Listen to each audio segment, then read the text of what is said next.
সহজে জাকাত কিভাবে হিসাব করব। অর্ধেক তো হিসাব করেই ফেললাম, কি বলেন?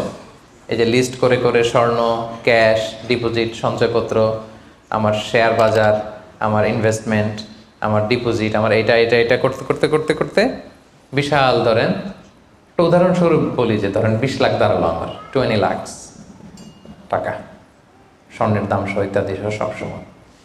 এবার হিসাবটা কিভাবে করব? হিসাবটা খুব সহজ। আমার জাকাতে বলে আসলে আমি সব হিসাব দিয়ে পাইলাম কয় লাখ টাকা? 20 লাখ। এবার আমার যদি ঋণ থাকে, আমি ঋণটা এখান থেকে বাদ দেব। আমরা শুরুতে বলছিলাম এক ধরনের ঋণ আছে একবারে দিয়ে দিতে হবে, এরকম একবারে ঋণ দেওয়ার যদি আমার কিছু থাকে ওইটা আমি বাদ দেবো। ধরেন আমার একবারে ঋণ দেওয়ার আছে 5 লাখ টাকা, যেটা আমাকে একবারই পরিশোধ করতে হবে অল্প কিছুদিনের মধ্যেই, তাহলে এটা আমি বাদ দিতে পারবো। তো 5 লাখ টাকা যদি 20 লাখ টাকা থেকে বাদ দিয়ে কত থাকে? 15 লাখ। এরপর আমি বলেছিলাম যে কিস্তিতে যে ঋণগুলো থাকে সেক্ষেত্রেও আমি বাদ দিতে পারবো ম্যাক্সিমাম 1 বছর, 12 মান্থস। ধরেন যে বড় একটা কিছু আমি কিনেছি, সেখানে 12 মাসের আমার যে ঋণ, সেই ঋণ আসতেছে ধরেন যে কিস্তিতে ধরেন আরো 5 লাখ, তাহলে কত বাদ গেল? 5 এ 10 লাখ, থাকলো কত? এই 10 লাখ হচ্ছে আপনার নাও জাকাতেবল অ্যাসেট। এই 10 লক্ষের উপর আপনি 2.5% জাকাত দিবেন। আর হিসাবটা যদি আপনি সূর্য বছর অনুযায়ী করেন তাহলে 2.58% দিবেন। সহজ হয়ে গেছে না মোটামুটি? হ্যাঁ, মোটামুটি সহজ হয়েছে না? এরপর এক একজনের এক এক ধরনের বিজনেস, এক এক ধরনের কোশ্চেন থাকবে। এটা পার্সোনালি কোনো মুফতির কাছে বা যে কোনো স্কলারের কাছে আপনার পার্সোনাল আলাদা করে হিসাব করা লাগলে এটা করে নেবেন। কিন্তু ওভারঅল জাকাতের কিভাবে ক্যালকুলেট করতে হয় এবং প্রসেসটা কি, রাইট প্রসেস, এটার একটা ধারণা তো আপনারা পেয়েছেন নাকি? বুঝতে পারছেন না সবাই? আচ্ছা, এরপরে বলেছিলাম ফসলের জাকাত মানে কৃষি সম্পদের জাকাত। কিছু চাষ করলেই জাকাত দিতে হয় না, এটার একটা নিসাব আছে। সেটা হচ্ছে কমপক্ষে 18 মণ। কমপক্ষে কয় মণ? 18 মণ। কমপক্ষে 18 মণ হইলে ফসলের জাকাত দিতে। আল্লাহ বলেন, ইয়া আইয়ুহাল্লাযীনা আমানু আনফিকু মিন তাইয়্যিবাতি মা কাসাবতুম ওয়া মিম্মা আখরাজনা লাকুম মিনাল আরদ। জমিন থেকে যেটা উৎপন্ন করে দেই এটাও আল্লাহর রাস্তায় দান করো। ওয়া আতু হাক্কাহু ইয়াওমা হাসাদি, যেদিন ফসল হারভেস্টিং করে ঘরে তুলবেন ওই দিনই জাকাত দিতে হবে। মজার ব্যাপার হচ্ছে ফসলের ক্ষেত্রে বা কৃষিজ পণ্যের ক্ষেত্রে কিন্তু 1 বছর অপেক্ষা করা লাগে না। এর আগে টাকা পয়সা, স্বর্ণালঙ্কার এগুলো 1 বছর আছে কিনা দেখতে হয়। কিন্তু যারা কৃষি কাজ করে ফসলের ক্ষেত্রে 1 বছর তো 1 বছর নাই, ফসল যেদিন কাটবেন ওই দিনই ফসলের জাকাত।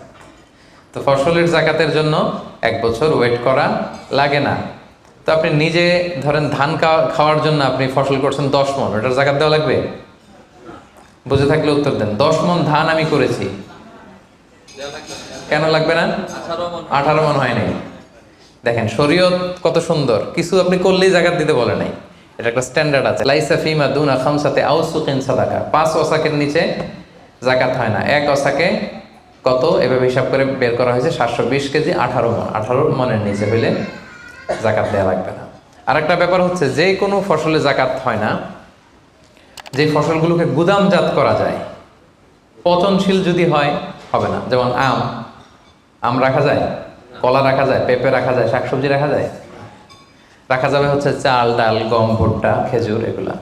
গুদামজাত যদি করা যায়, ওগুলো যদি 18 মণ হয় তাহলে আপনি জাকাত দেবেন। তো জামের চাষ যারা করে তারা কি মোটেও দিবে না জাকাতের কোনো কিছু থাকবে না? হ্যাঁ থাকবে। তাদের হচ্ছে উরুদুত যারা ব্যবসার হিসাবে ওই যে হিসাব করবে যেদিন, ওই দিন দেখবে যে আজকে আমার বিক্রি করার মতো কয় খাঁচি আম আছে, 40 খাঁচি আছে, দাম কত, ওই অন্যান্যর সাথে যুক্ত করে নেবে।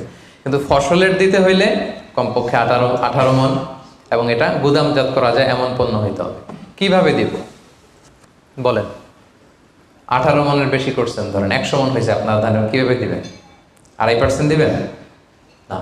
ফসলের জাকাতের হিসাব হচ্ছে ওশর আর নিসফে ওশর। আরবি বুঝতে যদি কষ্ট হয় সহজ করে বলি, 10% আর 5%। ফসলের জাকাত হচ্ছে ভাই 10% আর 5%। 10% আরবিতে বলে ওশর। কখন 10%?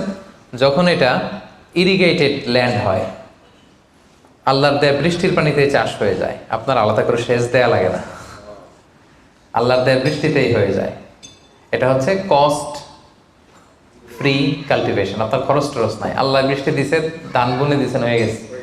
এটা 10% দেবেন। 100 মণ হইলে 10 মণ। আরেকটা হচ্ছে আপনার সেচ দেয়া লাগে, এটা হচ্ছে কস্ট বেসড কাল্টিভেশন, আপনার সেচ দেয়া লাগে।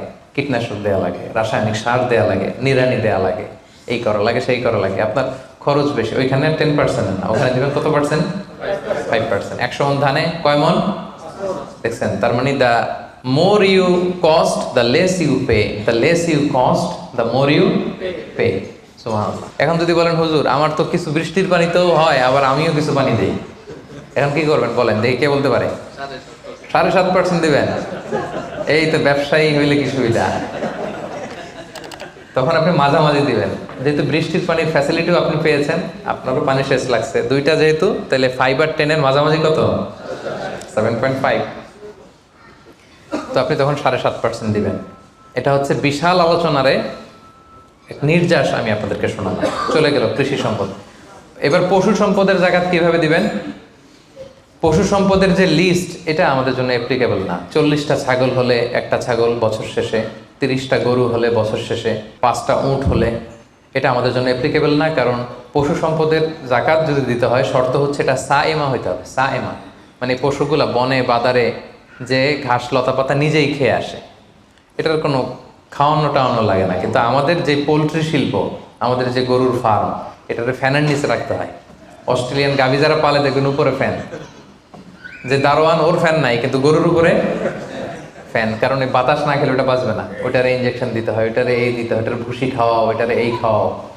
তো এই পোলট্রি শিল্প, হ্যাচারি শিল্প, দুধের বিজনেস যারা করে, তাদের আসলে রাসূল সাল্লাল্লাহু আলাইহি ওয়াসাল্লাম যে পশু সম্পদের জাকাতের যে লিস্ট বলেছেন, ওইটার আওতাভুক্ত হবে না। তো তারা কি কোনো জাকাত দিবে না? দিবে। ওই যে উরুদুত্তি যারা ব্যবসায়ের পণ্য হিসেবে, আমি দুধ বিক্রি করি, সো আজকে যখন আমি হিসাব করব, আমি দেখবো যে আমার কত লিটার রেডি টু সেল, জানলাম যে 300 কেজি আজকে আমার দুধ আসলে বিক্রি হবে, এটার দাম কত, এটা আমি যোগ দিয়ে দেব।